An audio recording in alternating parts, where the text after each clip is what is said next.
akkam jirtu. Nagaa keessanii nagaan isiniif haa ta'u. Akkam jirtu Oromoo. Biyya keessaa biyya alaa kan jirtan addunyaa mararra kan jirtan nagaan isiniif haa ta'u. Bilisummaan keessan hadhugoomuun jedha akkam jirtu. Addee Ilfinesh Kannoo. Addee Daangaan immoo as dhokattee jirti. Akkam jirtu. Har'a gammachuu keenya isin wajjin hirmaachuuf mana keenyatti amma kunoo shaamaa qabsiisnee gammachuurra jirra. Gammachuu keenya akka hirmaattaniif gara keessan asmaanee nagaamaa sagaleen nagaamaa ila fulli koo jechuu didee kolfarra irraadha. Kaameeraa sirreessaa in argamaa in nagaamaa sagaleen moo akkam in argitu naayyee.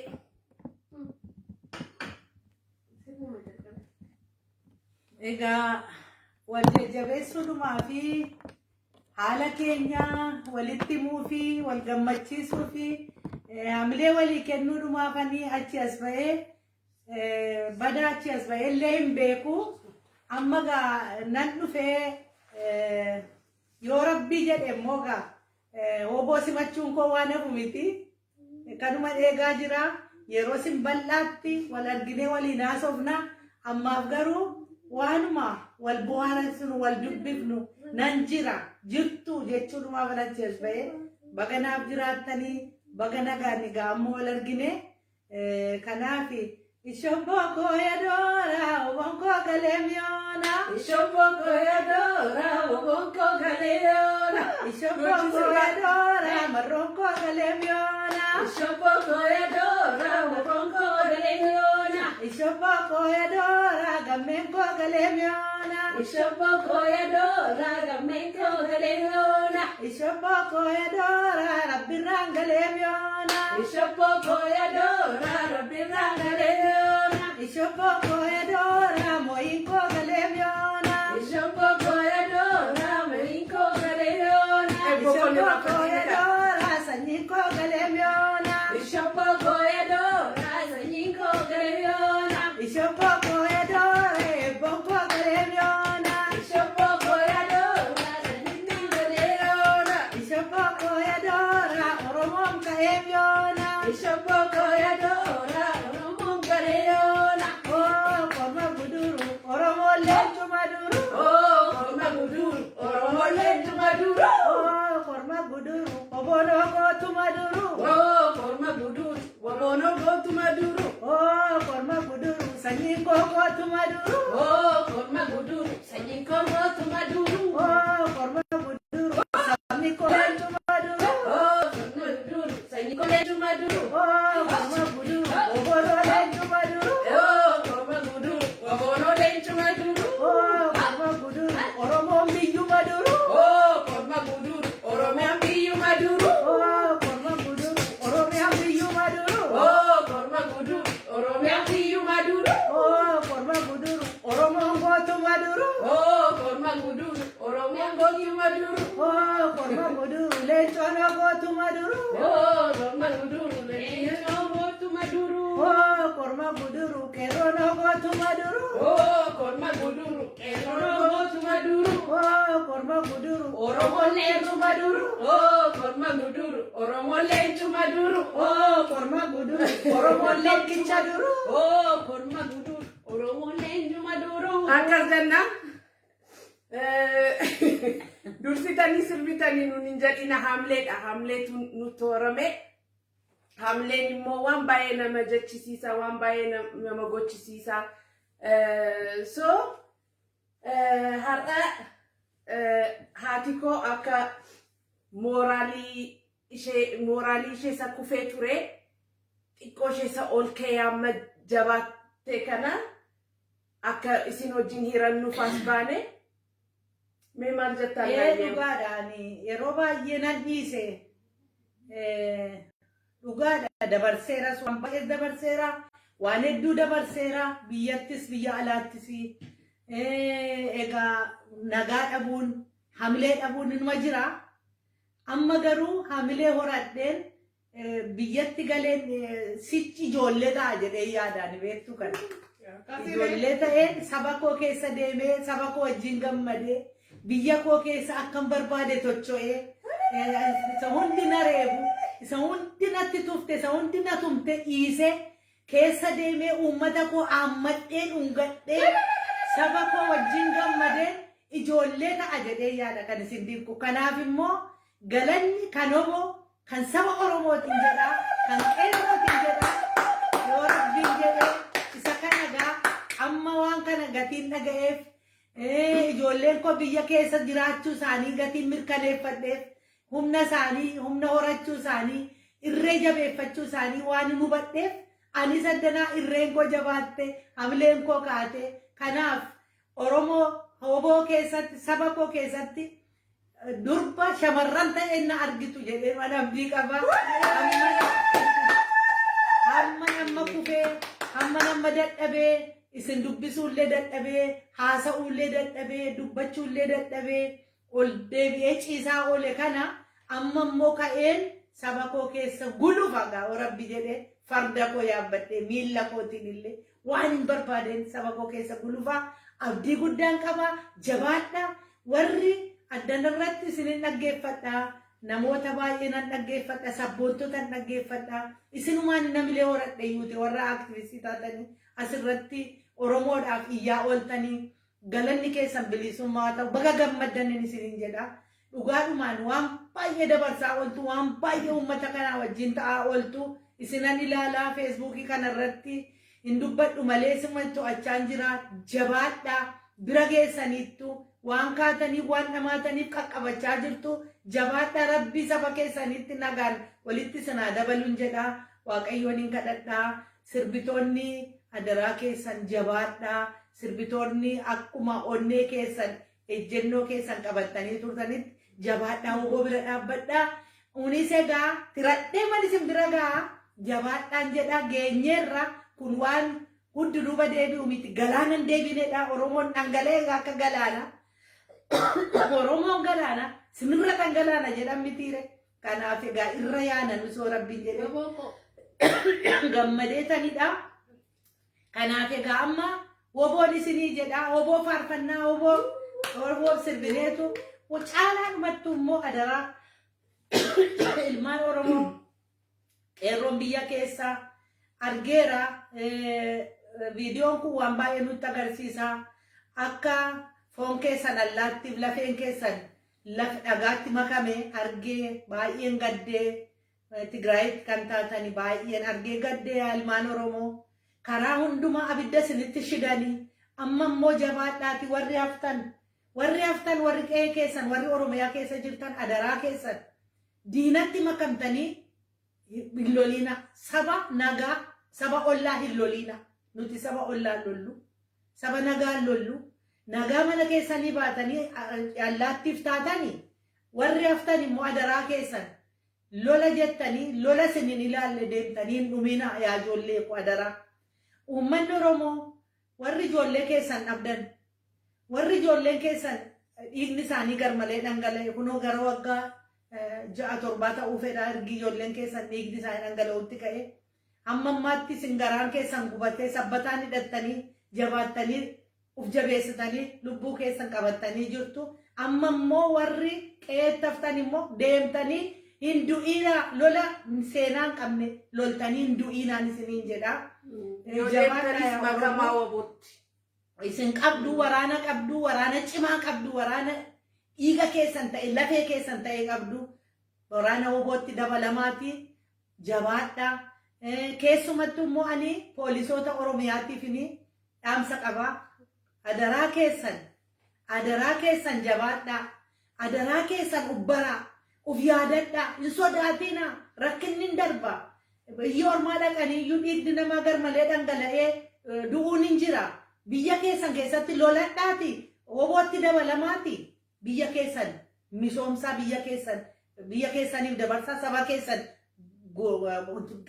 saba keessan gurmeessa jajjabeessa nyaachisaa obaasaa malee attamitti isin alagaa bira dhaabbattanii dhiiga keessan saba keessan tumtanii garmalee ajjeeftu. Yaa poolisii Oromoo adaraa keessan biyya keessaniif dhaabbadhaa saba keessaniif dhaabbadhaa malee hin ajjeesinaa dhiiga keessa hin ajjeesinaa qomoo keessa hin ajjeesinaa gosa keessa hin ajjeesinaa maaloo gosa gar biraayyuu gar malee hin ajjeefnu nuti gosa keenya dhiisaati of hin nyaannu of hin nyaatinaa qoma laphee keessan qaama keessan ofirratti nyaatinaa adaraa keessan kanuman isin gaafadha yoo kun tokko taane namnu nu sodaata nuti galaana dhuguma galaanas qeerransas leencas nuti namaa gadi miti nuti namaa oli akka nuti namaa gadi taanuuf diinni nuti aldiimmatti jabaadhaan isiniin jedha waliigala dhalaa galu waliigaltan saba keessanii amma yoomitti ati poolisii dullaa baatee deemu taata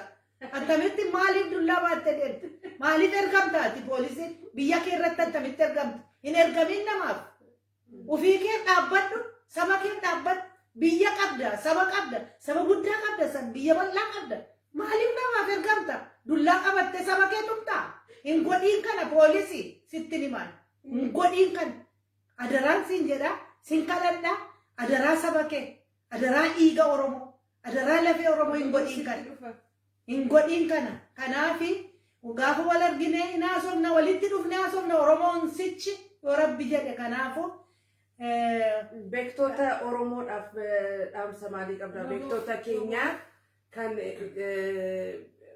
hojii akka hojjetamu waboon akka gargaaramu uummanni akka tokko ta'u irratti warra hojjechaa jiran beektoota baay'ee qabna oromoon isaan immoo maal jetta akka haadha isaanii egaa dhugaadha isaanumti jiruuf iyyuu waboon egaa amma jajjabaatee jira waan inni isaan gorsuun qabu isaan iyyuu na gorsu beekaan na gorsa malee an beekaa gorsuu hin danda'u nan galateeffadha dhugaatti nan galateeffadha baay'ee dhamaatanii baay'ee dadhabdanii qaama keessanii horii keessanii sammuu keessanii jiraadhaan jedha keessumattuu daaspooraan barattoonni biyya alaa profeesaroonni doktoroonni injineeronni hedduu dadhabdanii galanni keessan bilisummaa fata'uun jedha in argattu saba keessan irraa argattu waaqarraa illee argattu saba keessan gargaara isiniin jedha galatooma waan gootan hundumaaf immoo galatooma fayyaa ta'an isiniin jedha. OLA spokesman OLA Odaa Tarbiidhaaf galanni kee guddaa.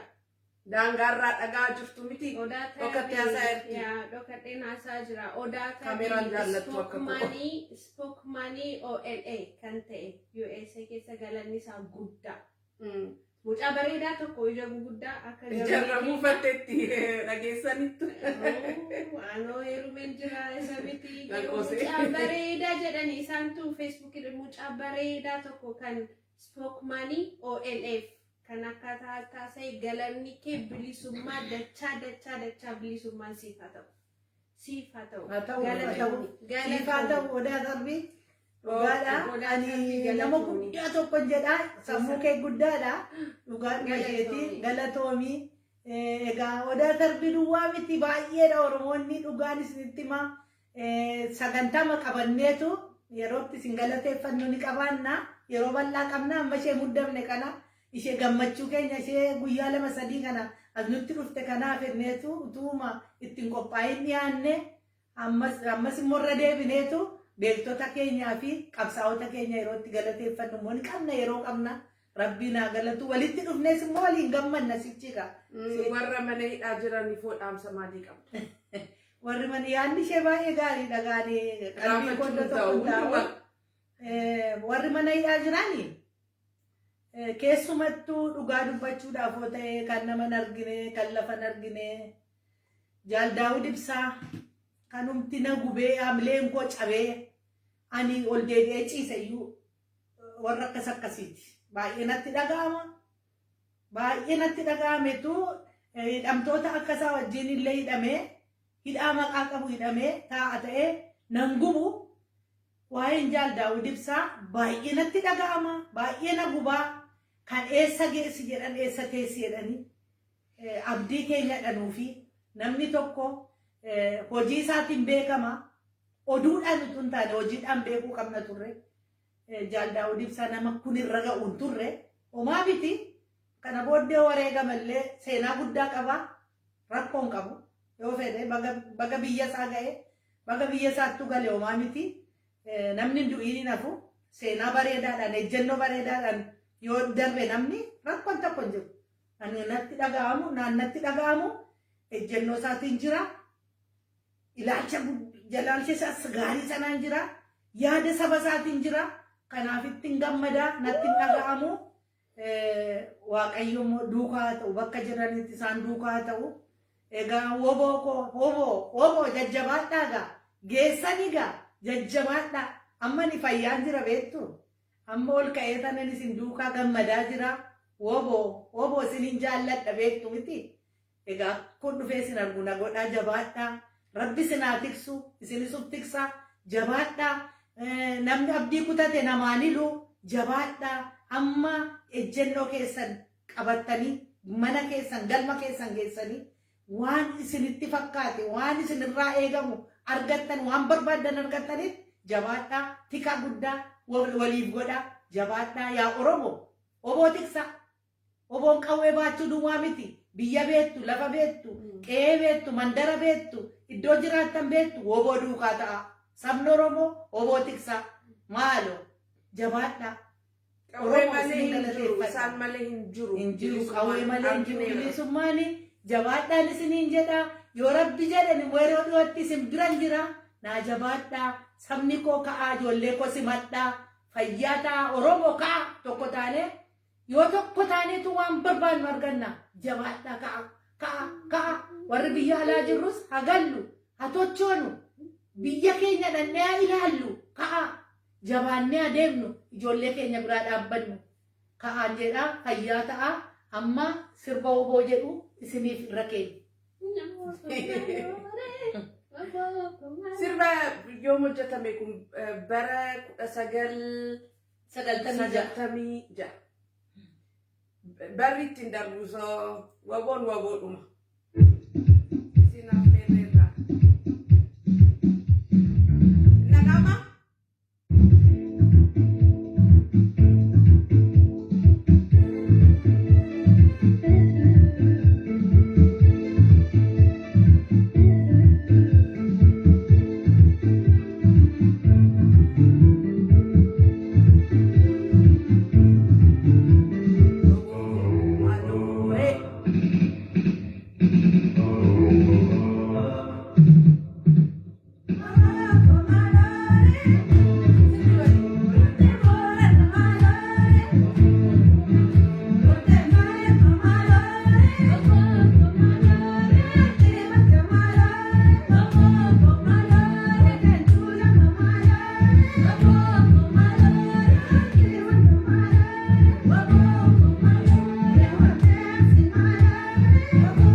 wal nu agarsiisu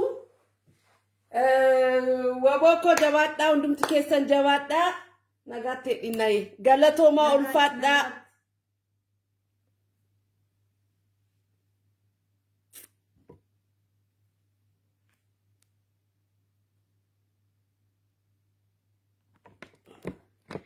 Iva ma sejitu